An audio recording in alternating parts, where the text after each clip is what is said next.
Join us at Rishihood University starting 1st July 2023. Visit www.vedantawisdom.in to know more. Are you looking to explore the depths of the ancient wisdom of the Bhagavad Gita? Join us this July at Rishihood University for our 1-month residential certificate course titled Awakening Wisdom: Insights on Life from the Bhagavad Gita. Our course will guide you through the text of the Gita, exploring its philosophy and practical applications for everyday life. Learn from Dr. Janki Santok, senior disciple of Swami Parthasarathi, with over 3 decades of experience in the field, and deepen your understanding of the truths of life. Don't miss this opportunity to experience the magic of this timeless wisdom for yourself. Visit www.vedantawisdom.in to know more. Are you looking for a deeper understanding of life? Vedanta Wisdom Trust and Rishihood University present Awakening Wisdom: Insights on Life from the Bhagavad Gita. Join us for a 1-month residential certificate course and explore the timeless wisdom of the Gita. You will be part of a vibrant learning community, exploring the ancient teachings of the Vedantic tradition in a modern setting. Our experienced faculty will guide you with their unique approach towards understanding this complex philosophical text. This is your chance to discover and experience the power of the Bhagavad Gita.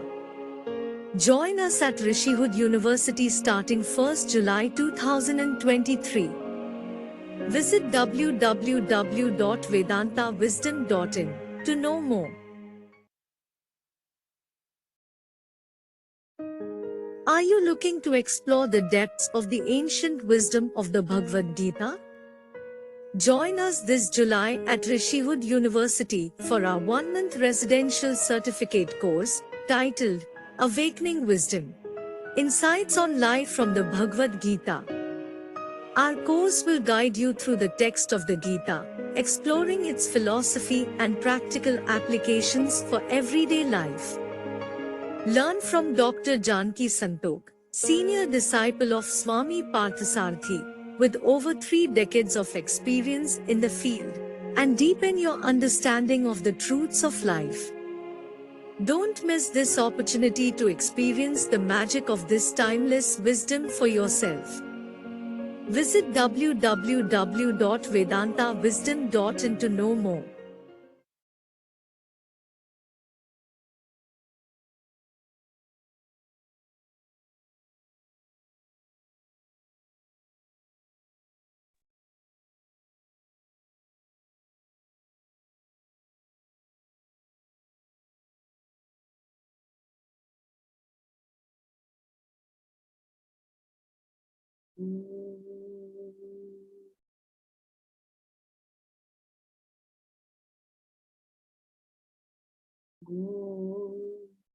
Sahana Bhavatu Sahana Bhunatu Sahaviryam Karavavahai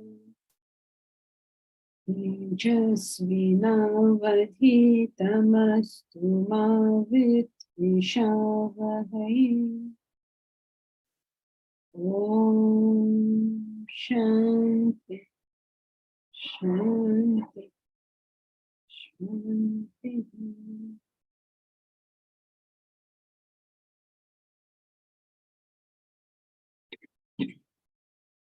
Together, we'll chant Bhagavad Gita, chapter 12, verses 1 to 10.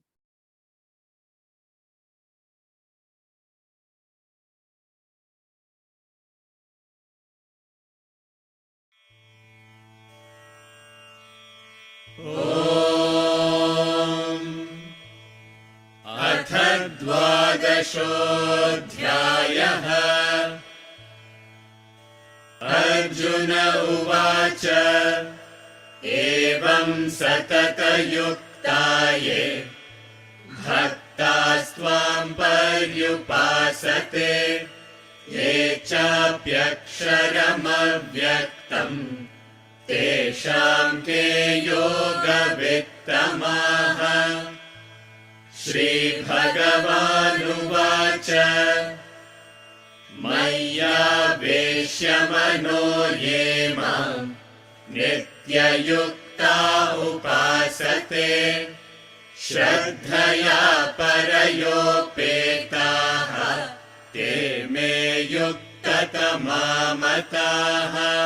ये त्वक्षरमनिर्देश्यम् अव्यक्तं पर्युपासते सर्वत्र गमचिन्त्यं च कूटस्थमचलं ध्रुवम् सन्नियम्येन्द्रियग्रामम् सर्वत्र समबुद्धयः ते प्राप्नुवन्ति मामेव सर्वभूतहिते रताः। क्लेशोऽधिकतरस्तेषाम् अव्यक्तासक्तचेतसाम् अव्यक्ता हि गतिर्दुःखम् देहवद्भिरवाप्यते। ये तु सर्वाणि कर्माणि मयि सन्न्यस्य मत्पराः अनन्येनैव योगेन मां ध्यायन्त उपासते तेषामहं समुद्धर्ता मृत्युसंसारसागरात् भवामि न चिरात् पार्थ मय्यावेशितचेतसाम् मय्येव मन आधत्स्व मयि बुद्धिं निवेशय निवसिष्यसि मय्येव अथ ऊर्ध्वं न संशयः। अथ चित्तं समाधातुं न शक्नोषि मयि स्थिरम् अभ्यासयोगेन ततः मामिच्छाप्तुं धनञ्जय अभ्यासेऽप्यसमर्थोऽसि मत्कर्म परमो भव मदर्थमपि कर्माणि कुर्वन् सिद्धिमवाप्स्यसि।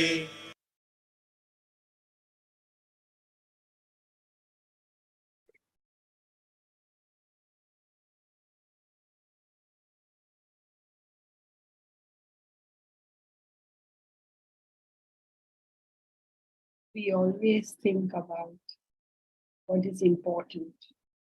Is it important to follow Advaita or Dvaita? To consider whether we should have form worship or formless worship. We consider these things very important. But the Lord himself has just told us, they're not. Whether you believe in a Shiva or a Krishna or a Vishnu or a Allah or a Christ or a, I don't know, that your conception of the finality is, it's really totally unimportant.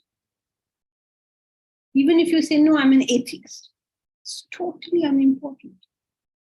Believe in God, don't believe in God, believe in this God or believe in that God, believe in God with a form, believe in God without a form, believe in God as the Father, believe in God as the Self. Please, please understand. All these are mere beliefs. They don't really matter. I mean, for some of us, it is philosophically satisfying to understand in conception what that final truth is. Some of us like to go to a temple or church or mosque and worship there. All these things are immaterial. Then what is the important thing?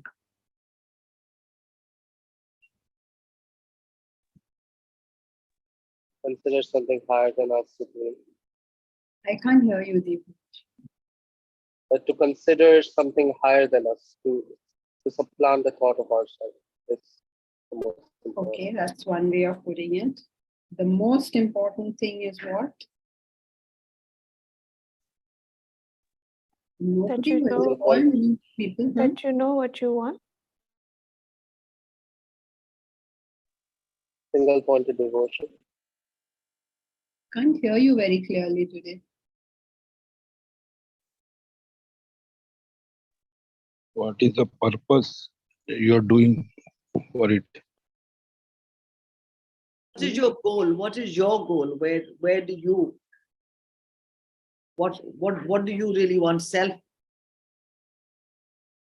that you're going, you have a goal, and that's where you know how to get there. Doing your duty.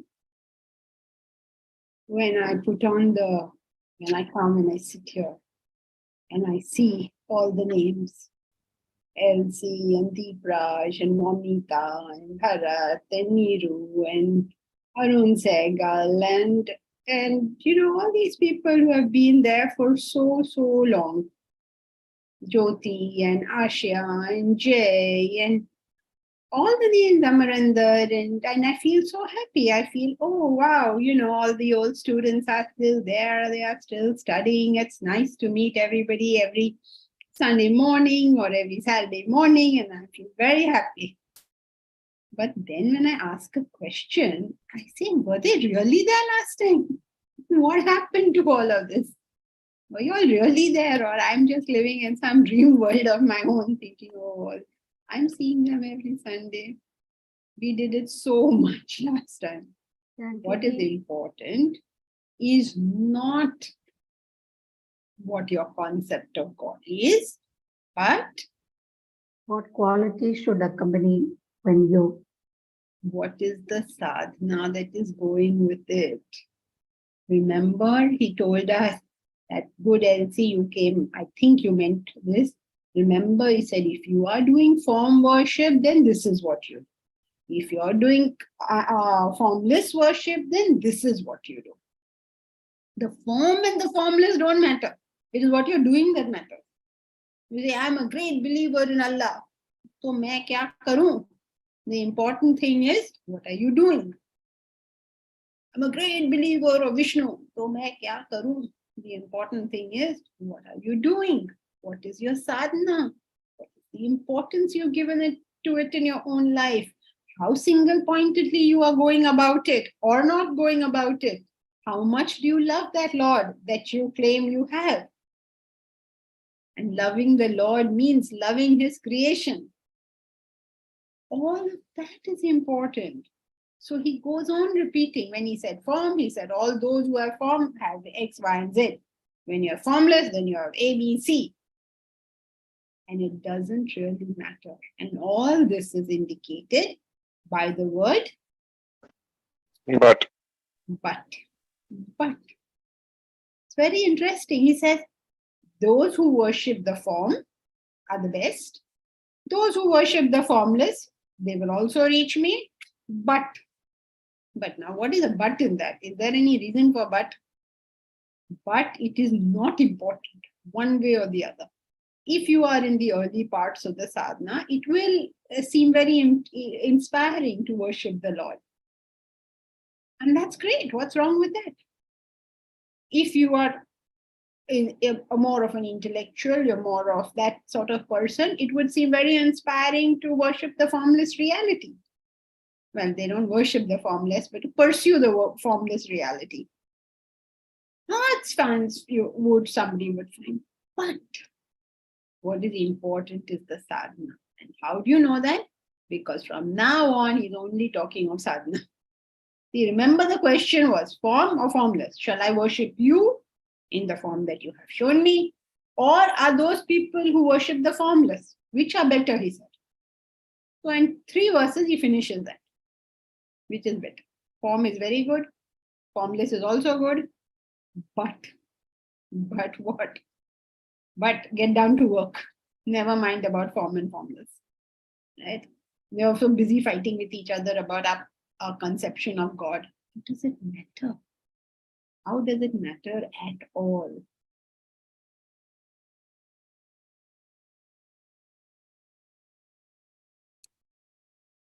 Okay, so now let us see. What did we start with last time? We started by what is the way to reach. But if you want to reach, he says, do meditation. Whatever your conception of God is, whether it is form or it is formless, what do we need to do? Meditation. A lot of people who attend classes have now come to think that Vedanta is against meditation. Vedanta is not against meditation. There is no other way to reach the Lord than meditation. It is the final gateway. So, everybody, whole world says meditate, meditate, meditate. So Vedanta says, no, Baba, meditation is not to be done. So now all our class members have got into this thing that meditation is not to be done. No, meditation has to be done. But by whom? By those who are capable of it. Who are the people capable of it? Go back and read the qualities of the people who worship the formless. Meditational worship of the formless, right? You can't sit in meditation and say, oh, my Krishna, I love him so much. And how he played with the gopis. And his bansi must have been so good. You can't do all this in meditation, right? In meditation, you have just one sound that you're dealing with. What is meditation? You're chanting a mantra, whatever your mantra be. Normally, people choose something like Om. Now, why Om? Because there's no thought association with Om. With Krishna, you will say, oh, he's so blue and so pretty, and Radharani is also there. So many things will start. Right? With Shiva also something will start. Oh my God, how wonderful. Shiva, what an ascetic he is. He was able to do this and he was able to do that. So many stories you will start in your mind. So Om is good because no thought association. You won't think of any stories or anything with reference to Om. And you won't think of how your God is superior to some other God. All that you won't think. Om, a good one.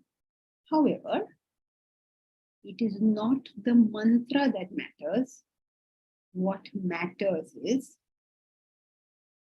remember this very carefully, it is not the mantra that matters. What matters is that we are single pointed about it. Because that's what makes it meditation. Just repeat that, Janki ji. What matters is, it's not the mantra, but what matters is that we are single pointed about it. That's the only thought in our head. No other thought. That's what matters. Not what your mantra is. What is that sound doesn't matter. Sound is part of this world. What matters is you have brought yourself to single pointedness on one thought. And you're able to conceive that, you're able to hold that thought under the governance of the intellect. So meditation has two characteristics. Number one, you are thinking just one thought. Number two, that thought is under the supervision of your intellect. Sahadev, you have something on this? Yes, Janki ji. In chapter 11, verse 55, they say you do your sadhana without free from attachment and without enmity towards any being, and he reaches me, O Pandava. So here they don't talk of meditation to reach him. So I'm a little confused. No. The sadhana at different points is different things, but the acid test of sadhana always remains the same. What you have to do at different points is different, right? We are going to study this in July. I'm seeing you in July, right? We're going to study. What you do at different times in your sadhana is different. Right. But the acid test of whether you are doing sadhana or not, whichever one you're doing, will always be the same. And he's maintained that throughout almost every chapter he talks. Adveshta sarva bhutana maitra karuna evacha. Adveshta sarva bhutana. No, he's coming now also. He's going to say that. No enmity towards anything, no duality towards. But enmity is also very far away. No duality towards anything. So this is not sadhana. Remember, love is an effect, not a cause. You cannot tell somebody to love somebody. Now let us say Deepraj loves some girl. Now we can't tell him go and love another girl. We'll tell him, oh, that girl is much better than this girl. You go love her. Can he do that? Whoever he loves, he loves. That is it. Now the rest of us have to just gulp it. We can't do anything. Right? Thank you, Jan. So as the test of sadhana is your love for everybody in Christ. See, all of y'all are doing karma yoga, right? Everybody, every serious student in this class is doing some form of karma or the other. Now the question is, with what love and affection are we doing it? Towards the people we're doing it for. You are looking at, what are you handling? Your t-shirts, and I don't know if you all know. So Dev is into looking after all this whatever uniform t-shirts, which we will have for the course now, for the university later on, and all these beautiful t-shirts he has constructed them. Constructed means not tailored them, but he has run around the city, found the right guy and done all the stuff. And even for July course, I don't know whether we're doing it or not because of all sorts of things, but anyway, he looks after that project. Now, as you look after it, what is the degree of love that is going with it? Like when we are making the t-shirts, how much are we thinking of the people who are actually going to be wearing them? Do we think this will be comfortable for them, not be comfortable? This will be what? How much are we putting in of, what should I say, our own feelings towards them? Because I know now most people, almost every name I'm seeing over here is doing some form of karma. Those who are not doing, please do it. But I know most of you are doing it. But the thing is, doing the karma is the sadhana. Checking whether we are developing love in our hearts, genuine care and concern for others, tells us how our sadhana is going. You don't practice love. You practice karma or whatever it is you're doing. The consequence has to be love for everyone equally. Really, genuinely concerned about it.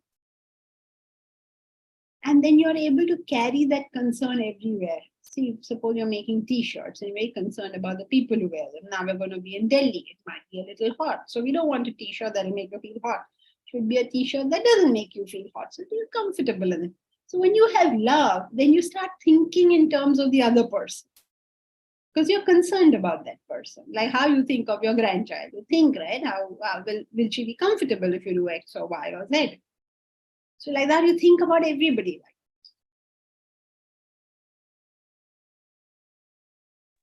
Got it. And as that proceeds, you know that you're on the right track.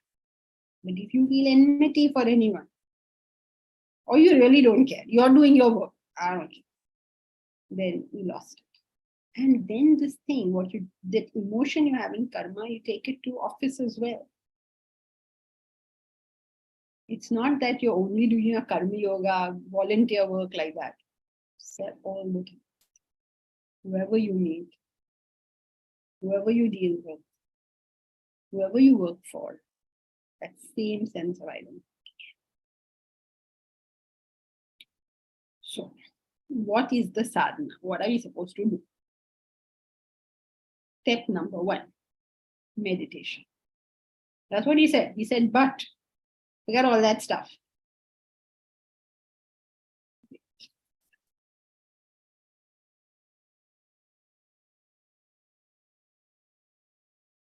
this. Deep Raj. How can we hold a single thought without the intellect? Because it's the nature of the mind to branch off into multitude. Deep Raj, every time you're thinking of your girlfriend, obviously you're thinking one thought. No, that doesn't make it meditation. Means I don't know whether he has a girlfriend or not. I'm just saying that anybody thinking of his girlfriend or of his beloved, one thought, my beloved, she's so sweet. So nice. Going on in the mind. It's one thought, just beloved, beloved, beloved. When Leela thinks of Majnu or Majnu thinks of Leela, you keep to one thought. It is the nature of the mind to be multi-branched is correct. But it's also the nature of the mind to be obsessive. And when you're being obsessive, you're thinking one thing. Some people are obsessed about cleanliness. Is it clean? Is it clean? Is it clean? Half of the time, is it clean? So many branched is you can think of many things.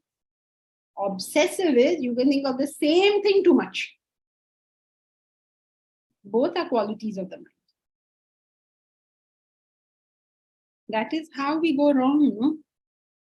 That is why another name for sadhana or another name for the intellectual use, another way it is referred to is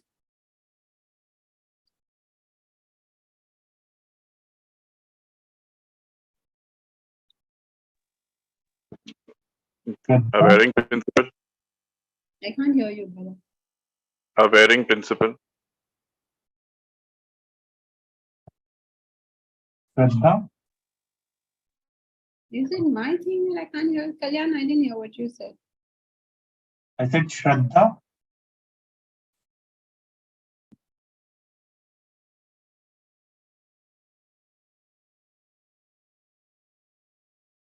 Yoga? No. In context, obviously, there's Tapas? so many different things. The same, with the same, like equality, with the same. In context. Somebody said something. Was it you? Tapas? What, Jyoti? Tapas?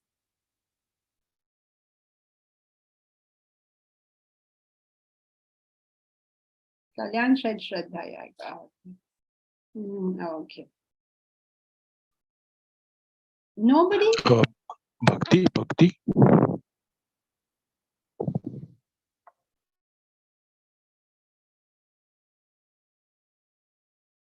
Dhyan. Sorry? Dhyan.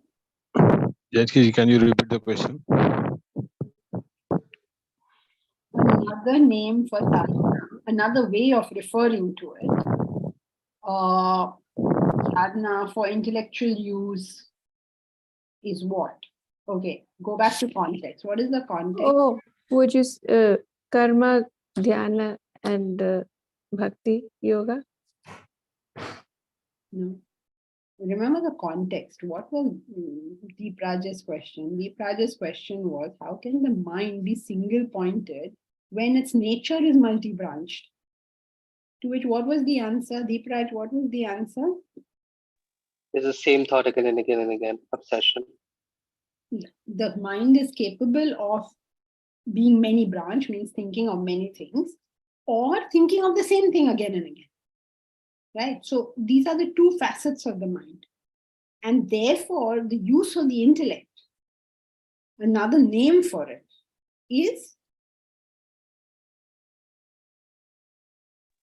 Wisdom? Janki ji, abhyasena. abhyas is only practice. Use English words otherwise, or I use one language. Buddhi? Use one language. Intellect is buddhi, no? Use of the intellect or sadhana. Use one language. You know why we should say use one language is because sometimes when we change languages, just because we know another name for it, we think we understand it. So stick to one language.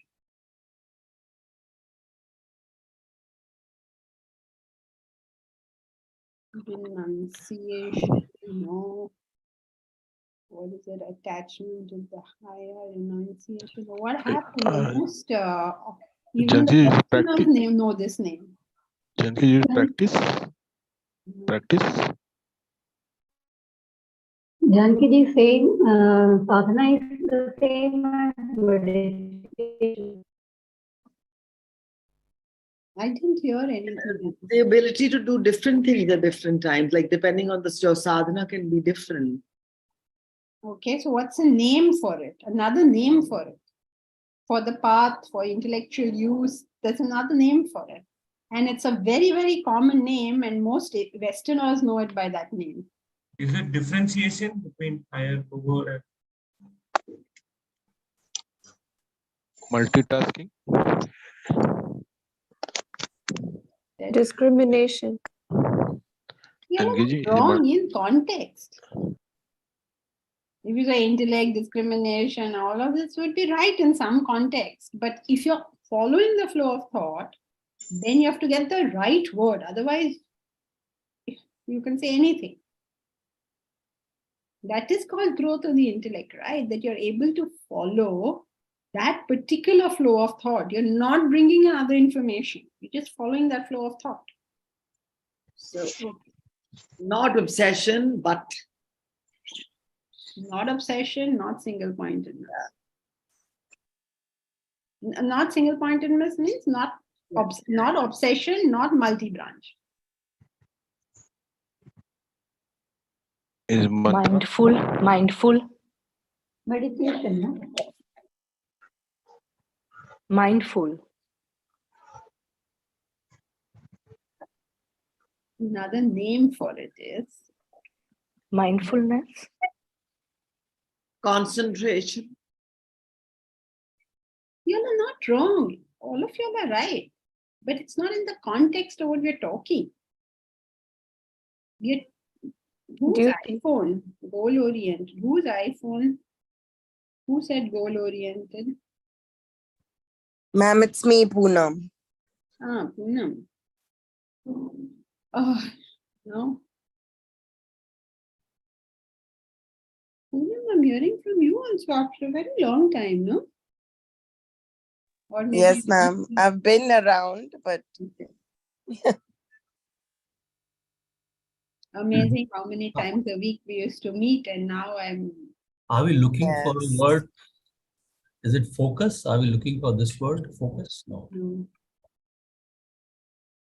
On one side is multi-branched. On one side is obsession.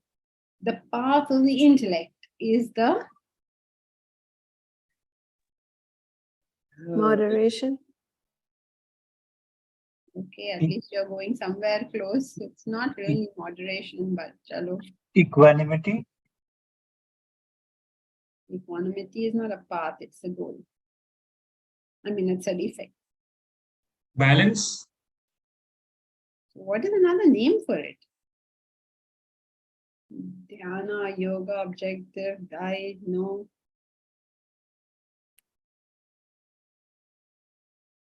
Sattva, okay, you can say sattva.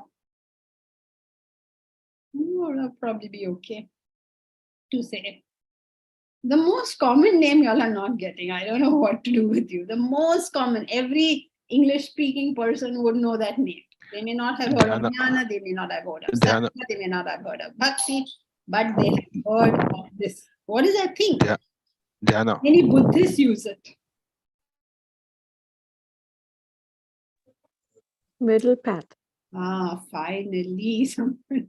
Yes, how many clues? Correct, Jyoti. The middle path. And it's not really moderation. Though many people think of it as moderation, it is not moderation.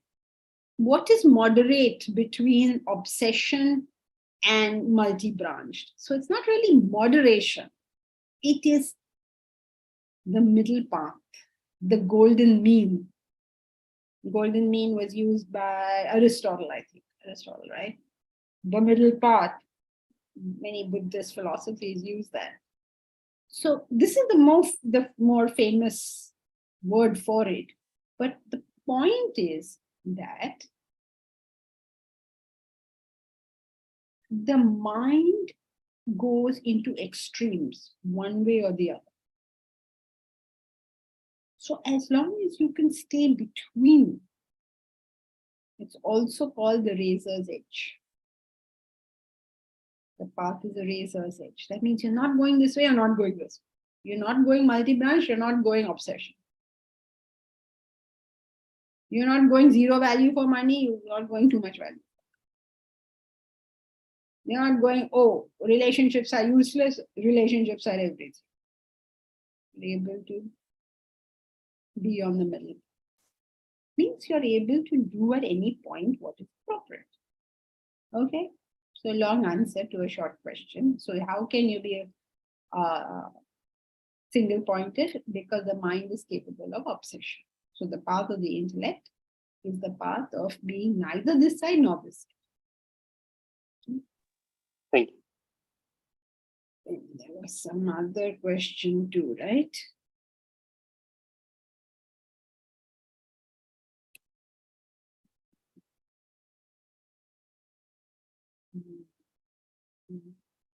Was there another question, or I am just hunting it? Mukesh. Mukesh Pacharya, yeah. If one has, good morning. If one has a single pointed concentration, last stage of meditation, having done the sadhanas, example saying Om Om, even that goes, is the single pointed concentration self-hypnosis? Self-hypnosis? Okay, you will have to define all your various terms. So I'll come to you. Let us understand what is meditation. Kalyan, you have something on this? Otherwise, I'll finish what is meditation first, then deal with self-hypnosis, and then come to you. Do you have something on what we have already spoken? No, the one which you referred with the Sahadev's question, but I'll ask later. Whose question? Sahadev's. Sahadev, then no, go ahead, because we've covered that. No, in response to the question, you said sadhana should be done, and the way it is done is with love. So I was trying to figure out whether that will mean involvement, because it's also a quality of being equanimous in situations which is also required. So I was getting a little confused that when you're involved, then the equanimity is lost. Yeah, so firstly, you don't do your sadhana with love. The concept is your test of sadhana is love. In other words, are you doing your sadhana properly? Sadhana only means sadhan, tool. Are you using the tools of spirituality correctly? How will you know that? That test of your growth is your universal care and affection. It is not that you're doing your sadhana with care, it is that this is your yardstick of whether you're doing it correctly at all. Okay.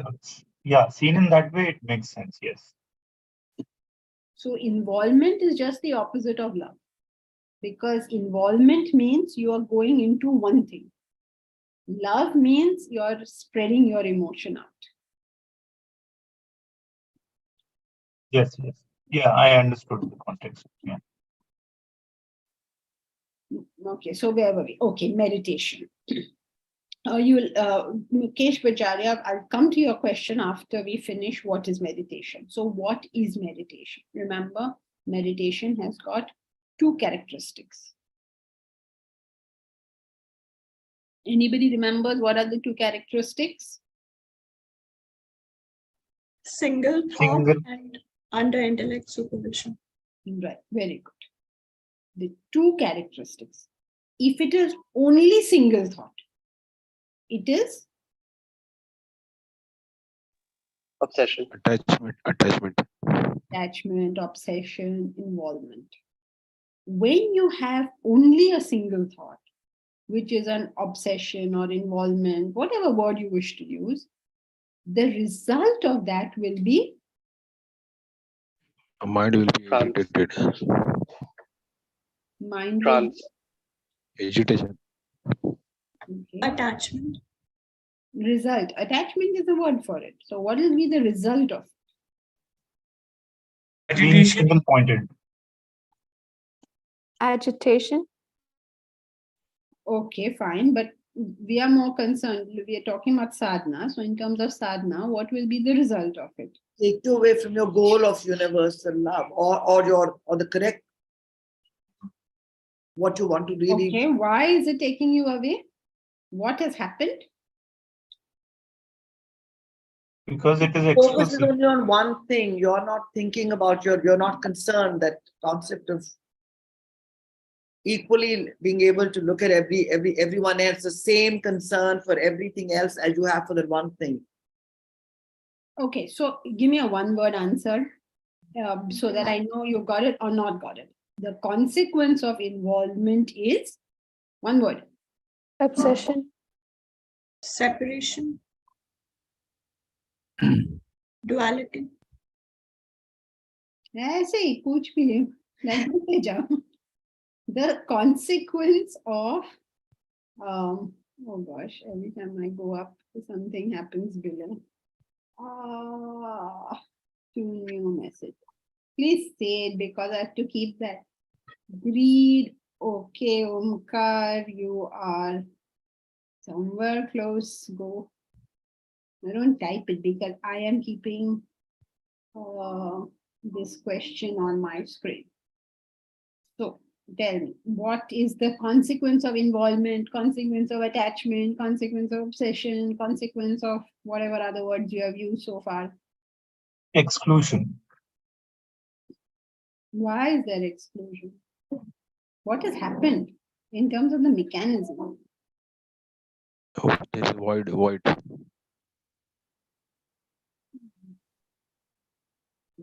It will increase our attachment towards that particular thing. Oh, very good. So can you put it in a way more pertinent way? New messages again. What are the two new messages? Expectation of fruit. Now, who's this greed? Yeah, very good, Omkar. Omkar Bhandare. You have to always use everybody's surnames. Omkar Bhandare, excellent. I think he's the newest person in the class, no? What are the rest of you people doing? What is the consequence of involvement? Come on, this is basic stuff. The consequence of involvement is increase of Desire. desires. Everybody knows that. The consequence of correct sadhana is Reduction of desire. Very good. Thank God. I thought somebody will say love and then I would really get on that case. The consequence of sadhana is reduction of desire, because that's what we are going towards, right? What is the bottom line of this mechanism? Everything that increases our desire takes us away from the self. Everything that decreases our desire takes us to the self. That's our basic philosophy, correct? So therefore, the consequence of involvement is increase of desire. Therefore, meditation cannot be that, because that's not what you're trying to get at. Remember, what is meditation? What is the purpose of meditation? That you bring yourself to single-pointed desire, and then you are able to dump that final desire. When you dump that final desire, what remains is the self. This is what we're trying to get at. So if you have merely single-pointedness, you're involved in something, your desire will increase, it will not drop off, and therefore you will not realize the self. Okay, so if it is merely single-pointed, it leads to increase of desire and not to the self. What happens if only the intellect governs? What happens then? Because we said two characteristics. Then there's no love. Yeah. There's no love. Why not? Intellect and love is no. They're not opposites. Then your spiritual growth is lacking. Your spiritual growth is lacking. You're not going high, on the high. You're not going where you really want to get. if you're just using your intellect? Why not? If you don't, if your intellect doesn't take you to spiritual growth, then you'll throw the whole philosophy out of the window. And what are we developing the intellect for?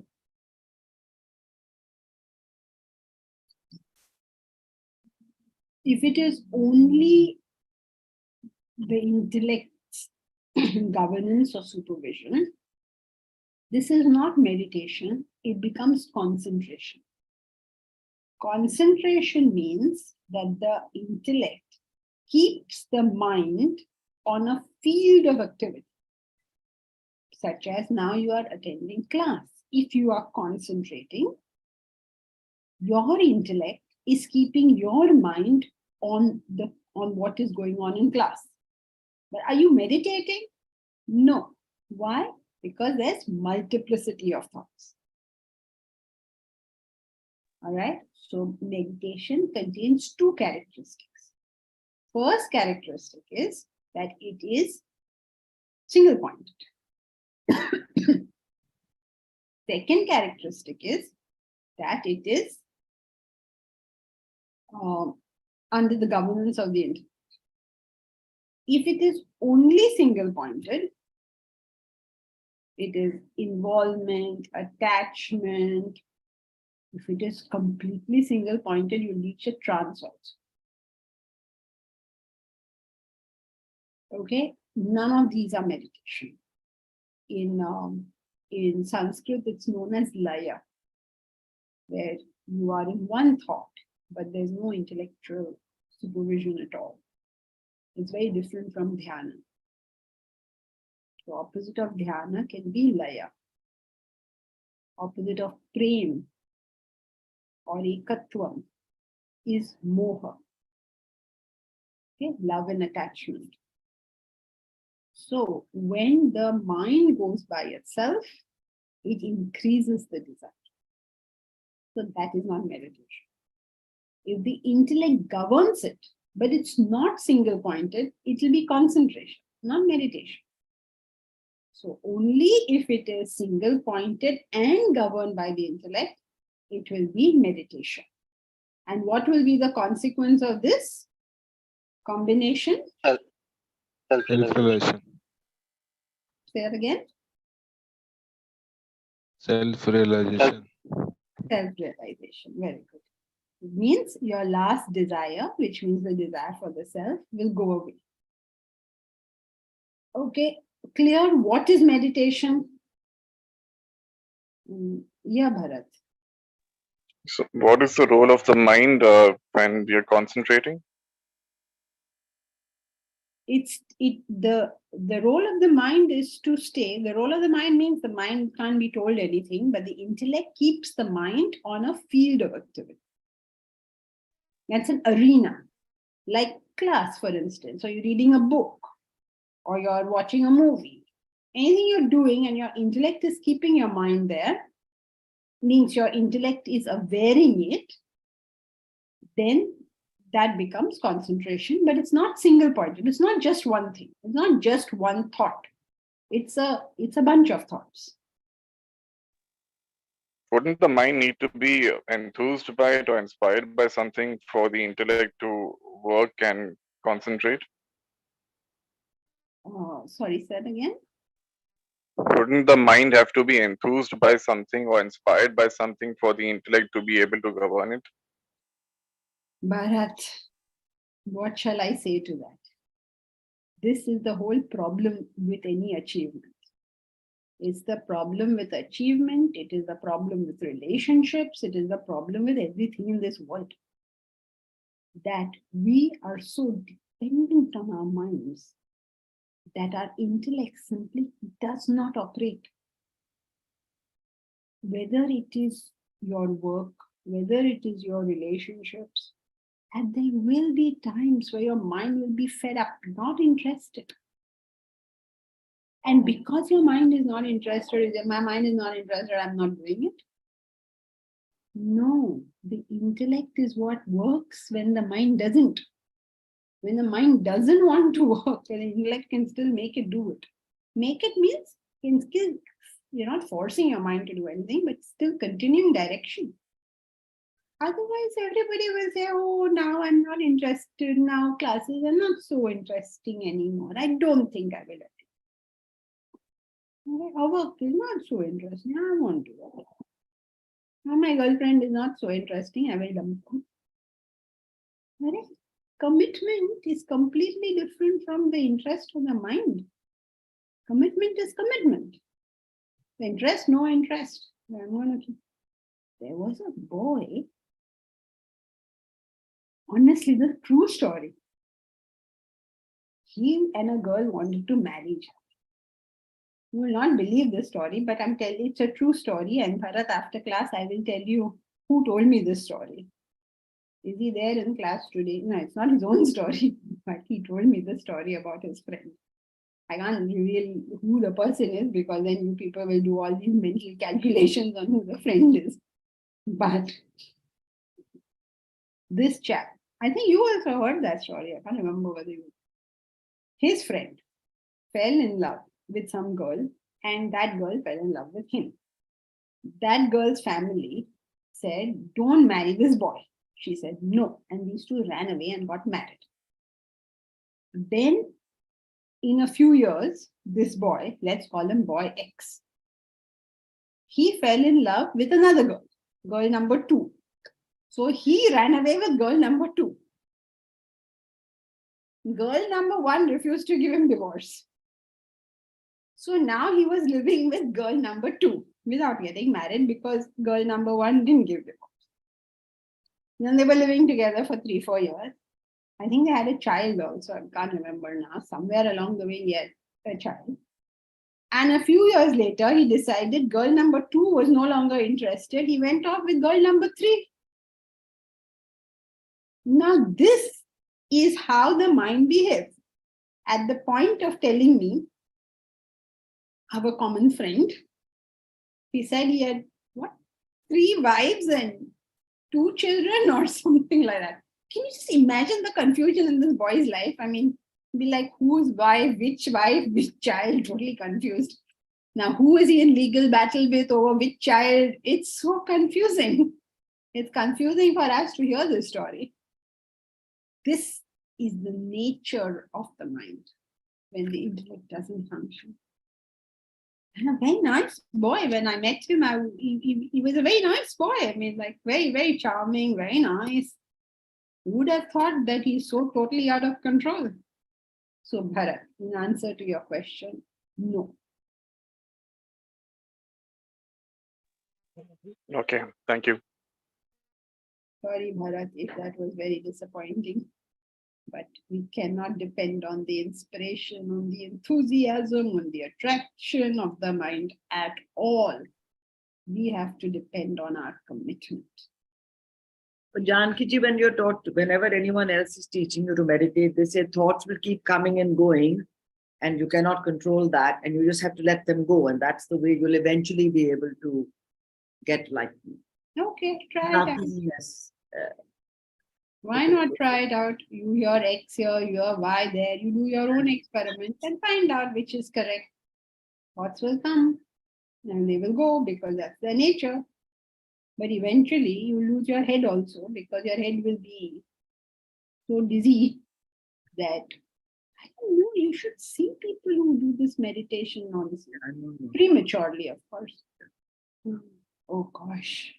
You know, I don't know whether I'm particularly susceptible to meeting such people. No, because I'm always telling people I'm actually unable to meditate. So I guess I'm unable to meditate correctly because everybody wants to know what, just do this. Like, as I said, people with all kinds of confusion running around and are still saying, oh, I've done my 1 hour of meditation. It's done. They don't realize that meditation is causing the confusion. But now, you can talk yourself to death. Nobody's going to believe you. So, chalo, kya kare? I talk to myself to death on 1,000 issues. Does anyone believe anything? So, what's the point? We say simple things. Do a residential course. Everybody says, oh, okay, I'll think about it. Think about it? What shall I say? Nobody listens to anything anyway. I need employment, so I'm talking. Otherwise, what will I do also? I'll have no calm dhanda only. Okay, so coming back to self-hypnosis. If one has single-pointed concentration, last stage of meditation, having done the sadhana, okay, so Mukesh, where is this person reached? Because you've given all these characteristics. You reach single-pointed. And now he's saying the mantra. Is the single-pointed concentration self-hypnosis? Now we've defined what is meditation. Let us define what is hypnosis. Hypnosis is the state where the conscious mind, also known as the intellect, is switched off, so that you are no longer able to perceive the relative reality of the waking world. Correct? Would you agree with that definition? Yes. Yeah. In which case, by definition, they're two completely different things. But when one, sorry to interrupt you, but when one goes, for example, oh, you should go and have self-hypnosis, you know, going through a stage in your life where you have some problems, whatever, and they go to, you know, people hypnotize you. I mean, how does that fit into this context? It doesn't. It's got nothing whatsoever to do with it. We are talking about spiritual truth, right? Now, I defy anybody to do self-hypnosis and grow spiritually. How is that possible? Basically, Poonam, you're not, for Poonam Arora, you're not muted. Unless you're trying to say something. Are you trying to say something to me? No, ma'am. So, what was I saying? A self-hypnosis cannot give you spiritual growth, right? You cannot lose your desires because you're hypnotizing yourself. At best, what you can do, maybe, I don't know, not my field of study, just trying to be open to the idea. At best, some latent desire you can bring to manifestation, I would imagine. I don't know, not my field of study. I do very simple things. I'm not a very smart person, so I do simple things. Simple. There is a desire. Desires prevent me from knowing the truth. Do I understand that? Yes, I think I figure that out. That's all I understand. That if there is a very strong desire, truth cannot be known. So if there's any kind of desire, ultimate truth cannot be known. Yes, this much I think is clear. Everything else is mere palle nahi padta. So I cannot comment on it. You understand mere palle nahi padta, Deepraj? Beyond my comprehension. You can understand all this stuff. Okay? Anything abnormal, I mean, the whole struggle is to be normal. Anything abnormal, I tend to switch off. But of course, you can try any stunt. If it works, let us know. If it works, then we will all do it. Hariom Janji. Now, 1 second, Ganesh. Okay, is that okay, Mukesh Pacharya? Thank you very much. Thank you. Deepraj, what happens to the subtle body of a person who goes into trance? Deepraj, if you had asked me this in July, I'd have backed you. You answer this question. You know everything to answer this question. What happens to the subtle body of a person who goes into trance? What is a subtle body? Consists of thoughts. Yeah, say it properly. Subtle body is composed of The mind and the intellect. Right. When a person goes into trance, what has happened to the mind? It has become obsessive over a single thought. It switches off and mind is there. What has happened to the intellect? Switches off. Switched off. Switched off. Now, what are you asking me? You answered the question yourself. Just change words here and there, and what happened to subtle body? And what is subtle body? Basic. Almost any question here can be understood by knowing a few basic facts. There is a mind, there is an intellect. Oh, yeah, come. It's not as difficult as mathematics. you are doing a PhD in mathematics. This will be easy going for you. Okay. Now, So my question is that the intellect, since the mind has gone into single pointedness, but the intellect is still subtler than the mind, so it can still switch back on. There is the possibility. yeah, possibility always exists, but at the moment it's not there. And the more the mind takes off, the less the intellect is going to wake up. It's like, it is subtler, but you're piling on so much dirt, you'll have to remove some dirt, no, before it can open one eye.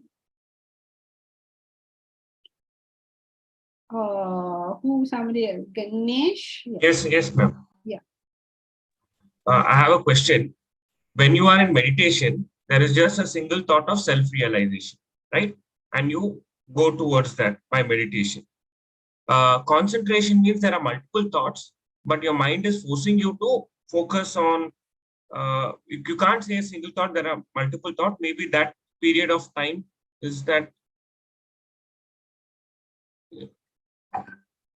What? I can't understand. Mind is forcing what? Mind is forcing you to be in the present at that time. Whereas Mind during is forcing you to be in the present. Ganesh, what does the sentence mean? Mind is forcing you to be in the present. Who's the you that the mind is forcing to be in the present?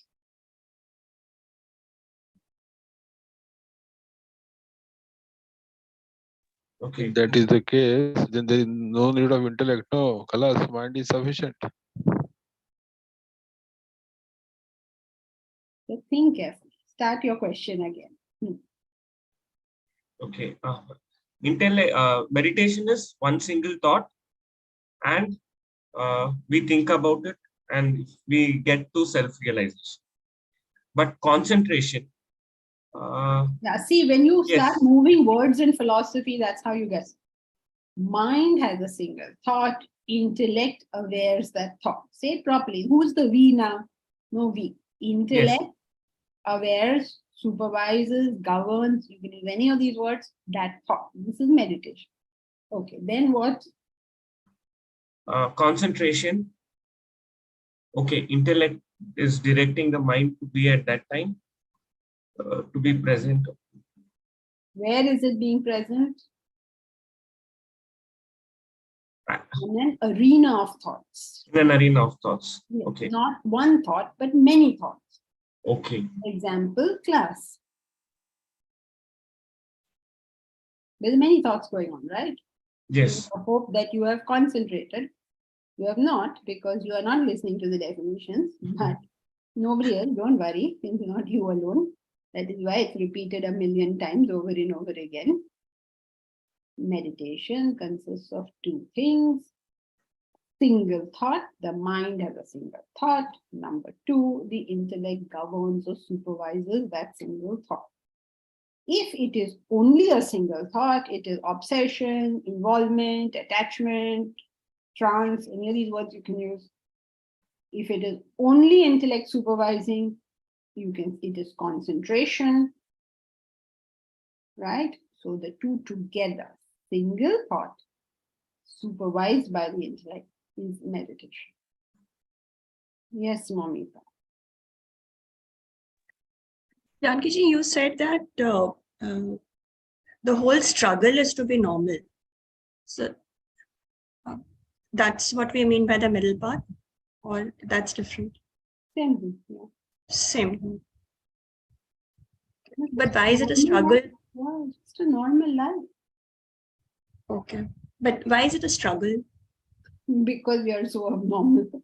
But the mind loves to go to one extreme or the other. It just can't do the obvious, commonsensical, sensible thing. It can't do that. It'll go this way, it'll go that way. Khichdi is going on, just chill. Now, you all will say I'm obsessed, but that is why I'm saying, please do residential courses. Momita is the wrong person to say this to, because she comes to all the residential courses. But they're the wrong person. But I don't understand, why would everybody not be coming there? Unless you learn to focus, you're not going to move forward. from class, from the questions, can't you tell that we all need to do this? All of us, actually, including the speaker. I am looking forward to it because it gives you a period where you can switch off from everything, you know, to focus on the one thing you want to do in life. I'll cry myself hoarse over this. I don't think I'm convincing anybody. But anyway, I know many of you are coming, so all those who are, I hope that makes you understand how important it is. And all those who aren't, I hope it makes you understand how important it is.